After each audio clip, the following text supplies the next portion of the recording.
রহমানির রাহিম।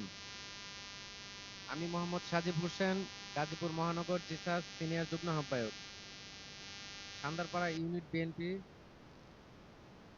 আজকে আমরা এখানে উপস্থিত হয়েছি শহীদ প্রেসিডেন্ট জিয়াউর রহমানের সুযোগ্য সন্তান, পরপর তিনবারের প্রধানমন্ত্রী বেগম খালেদা জিয়ার সুযোগ্য সন্তান জনাব তারেক রহমান, ভারপ্রাপ্ত চেয়ারম্যান বিএনপি। তার প্রত্যাবর্তন উপলক্ষে আজ আমরা রাত্র থেকে এখানে অবস্থান করতেছি।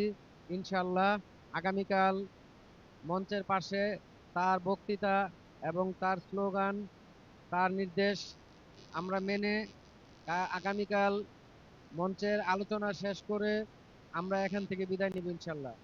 আজকে লাখো লাখো মানুষ, আমরা এই শীতের মধ্যে অনেক লোক আছে এখানে, বিভিন্ন গাজীপুর, সারা বাংলাদেশ 64টা ডিস্ট্রিক্ট থেকেই বিভিন্ন নেতৃবৃন্দ এবং নেতাকর্মী এই জায়গায় উপস্থিত হয়েছেন দলীয়ভাবে এবং স্ব স্ব উদ্যোগে। শুধু তারেক রহমানকে ভালোবেসে, মা এবং মাটির ডাকে উনি আসছে। আমাদের আনন্দের শেষ নেই।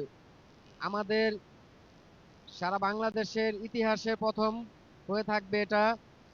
তারুণ্যের অহংকার তারেক রহমানের অপেক্ষায় আমরা। আজকে এখানে যারা উপস্থিত হয়েছেন সবাইকে আমার অন্তর এবং অন্তঃস্থল থেকে ধন্যবাদ।